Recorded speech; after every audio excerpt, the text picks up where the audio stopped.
Hello. Continuing with module 5, this is the fifth video in the module 5, and in this video, we will be about the preemptive task scheduling techniques. So, we'll talk about scheduling techniques. We'll use the word task and process interchangeably in this video. So we have non-preemptive scheduling techniques as well as preemptive scheduling techniques, but we will be on in your syllabus we have only preemptive task scheduling techniques that we are going to study. So preemptive task scheduling techniques, we are dividing it into two videos. This is the part 1 video where I'll be covering two scheduling techniques, and in another video I'll be talking about another scheduling technique. Okay, so when we say about the preemptive technique, what happens in preemptive technique is that we have a certain task in the ready queue. So depending on the scheduling algorithm that we are using, the tasks that are there in the ready queue will be allocated CPU, and if there is any new the preemption can occur because of the time slice, or in case if there is any new entrant or new process that has entered into the ready queue, and it satisfies the scheduling algorithm, then that may go from the state of ready to running. So how and when the process gets a chance for CPU sharing or from state transition from ready to running depends on the scheduling algorithm. So in preemptive scheduling, there are many preemptive scheduling algorithm. So we will be learning three different preemptive scheduling algorithm. First one is shortest remaining time, SRT, and the next is round robin, RR, and last one is priority based. So these are the three preemptive scheduling techniques that we'll be studying. So I will cover SRT, shortest remaining time, and priority based scheduling technique in this video, whereas round robin will be covered in the next video. So let us begin with shortest remaining time, or also known as SRT. Here, as name suggests, shortest remaining time. That means we are going to consider the execution time, how much execution time is remaining. So if there are number of processes in the ready queue, so based on which process has the least execution time, that process will be scheduled for running. That is, that process will change its state from ready to running, or CPU will be allocated for that process. So here the decision making is based on the execution time. Now the whichever is the suppose if any new entrant comes or any new process comes into the ready queue, and there is one process which is let me say that P1 is currently running. Let me say that P1 is currently a running process, and P2 enters into the ready queue, whereas P1 has around 4 milliseconds of execution still remaining at that stage, whereas the new process that has entered P2 has the execution time of only 3 milliseconds. So here you can see that P1 is currently running, but the execution time remaining is 4 milliseconds, whereas P2 has 3 milliseconds. It is newly entered. So the P2 will be given preference because it has the shortest execution remaining time, and the P2 will P1 will be preempted and P2 will be scheduled for the state change of running. So this is how shortest remaining time technique is executed. This is also known as this technique is also known as preemptive SJF, that is shortest job first. Preemptive shortest job first means it is SRT. So don't get confused in case if in the exam the example is asked to follow the technique of preemptive shortest job first. It is same. It is the same one. SRT and preemptive SJF is the same scheduling technique. So let's see in more detail about the shortest remaining or SRT technique by taking an example. So the example what we are going to take is, there are three processes with the process ID P1, P2, P3, and it has the execution time or completion time as 10, 5 and 7 milliseconds respectively. What are the arrival time of all this P1, P2, P3 is same, because they have all entered the ready queue together. Okay, and there's a new process that has entered. New process P4 is having the completion time of 2 milliseconds and has entered the ready queue after 2 milliseconds. That means P1, P2, P3 will be enter first. So let us consider it as entered at 0th millisecond, and after 2 millisecond, that is at 2 millisecond, P4 will enter. So arrival time of P4 will be 2 milliseconds. Okay, so for this example we have to apply SRT. Let us apply SRT and see how it runs. Okay, so what we have right now is the same table what we have mentioned in the example. So you can see that P1, P2, P3 all arrived at 0 and P4 arrived at 2 millisecond, whereas execution time of P1, P2, P3, P4 is 10, 5, 7 and 2.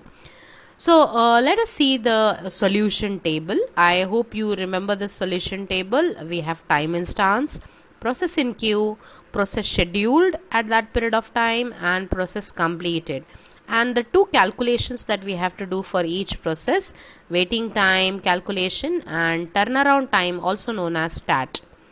So let us see one by one each time instance, what is going to happen in the each time instance. Right, so here we have at 0th, let us begin with the arrival time 0. So in the 0th time instance we have P1, P2, P3, two processes.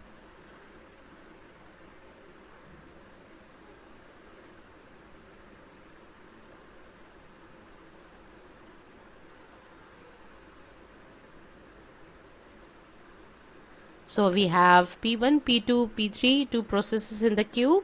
Now process as scheduled will be, now how do we decide on the process schedule? So what are the processes in the queue of P1, P2, P3? Let us see the execution time of P1, P2, P3. P1 10, P2 5 and P3 7. So which is the less execution? Because what is my technique? My technique is shortest remaining time. So it depends on the execution, shortest execution. So P2 has the shortest execution at 0th time instance. So I am scheduling P2. Now P2 will go on with the running state until a new process arrives. I hope you remember the operating system. In the operating system, what we had is in preemptive scheduling technique we had time slice, but here there is no concept of time slice used. So here the scheduling or preemption will occur only when there is any new process that has entered. So when is the new process entering? The new process P4 is entering at 2 milliseconds. So the time, next time instance that we are going to take into consideration is 2 milliseconds.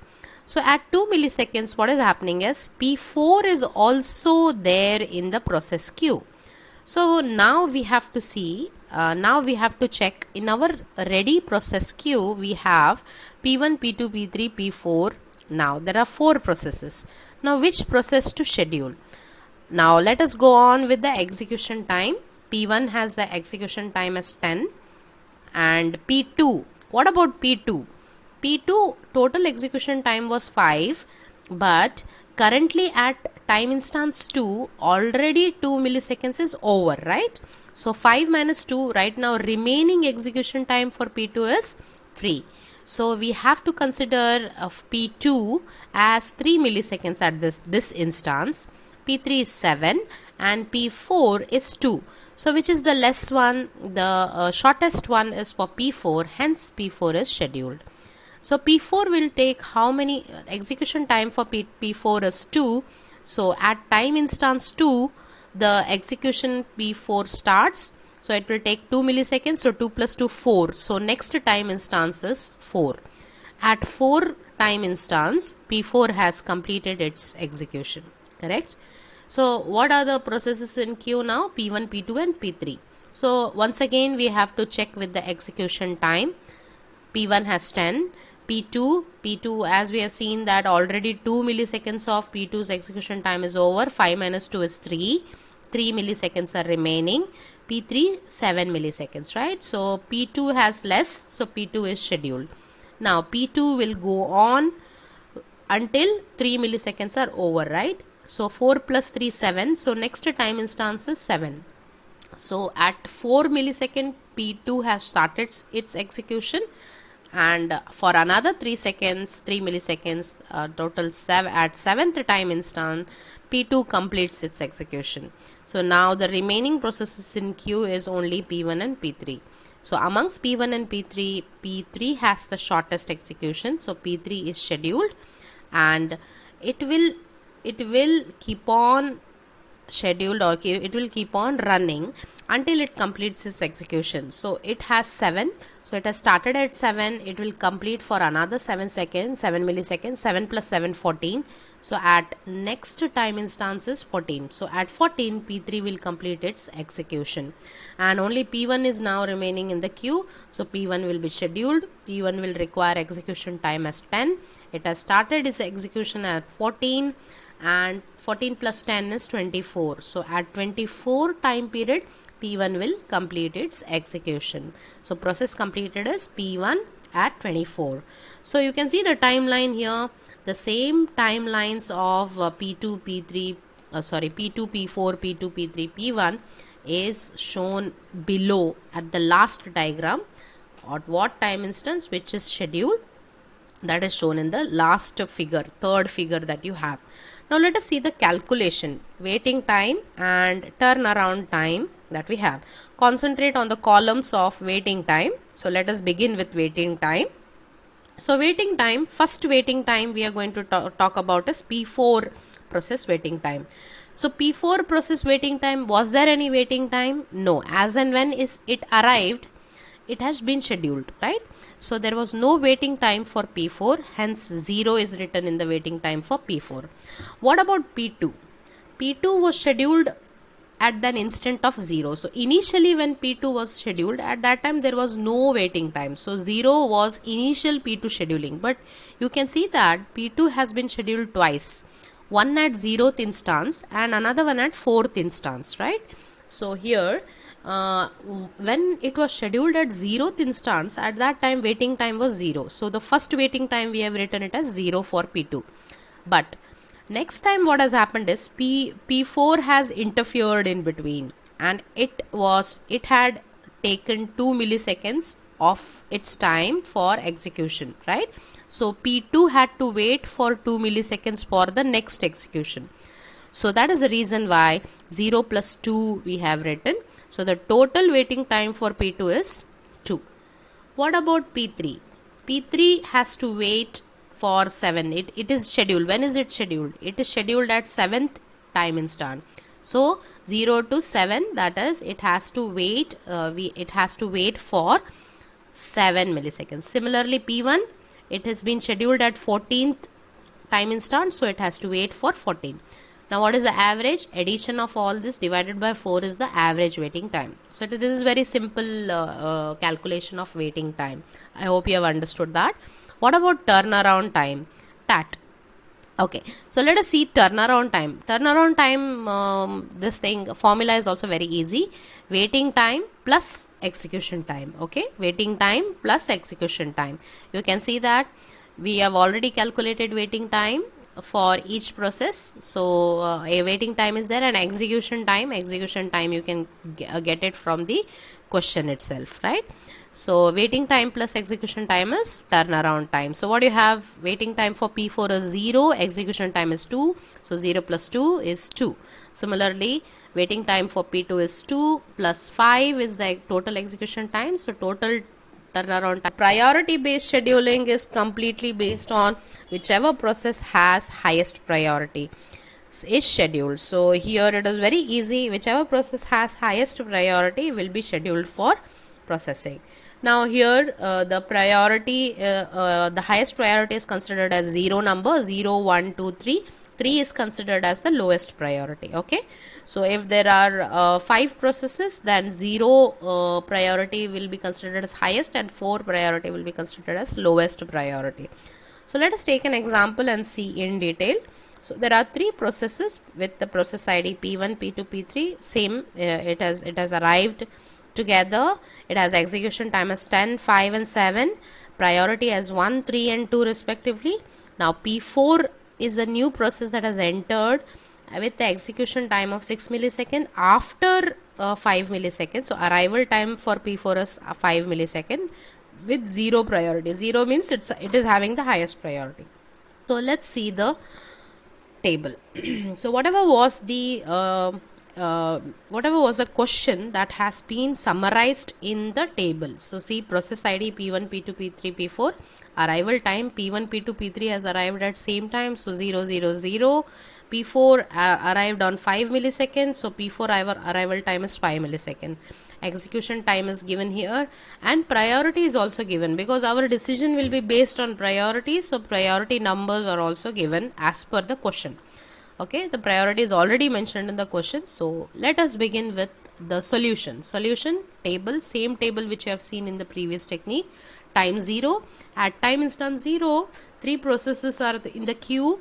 Now amongst the 3 processes, which has the which has the highest priority? The highest priority is been given to P1 process, right? P1 has the priority 1, P2 has the priority 3 and P3 has the priority 2. As I have already mentioned, 0, 1, 2, 3, 3 is considered as lowest and 0 is considered as highest priority.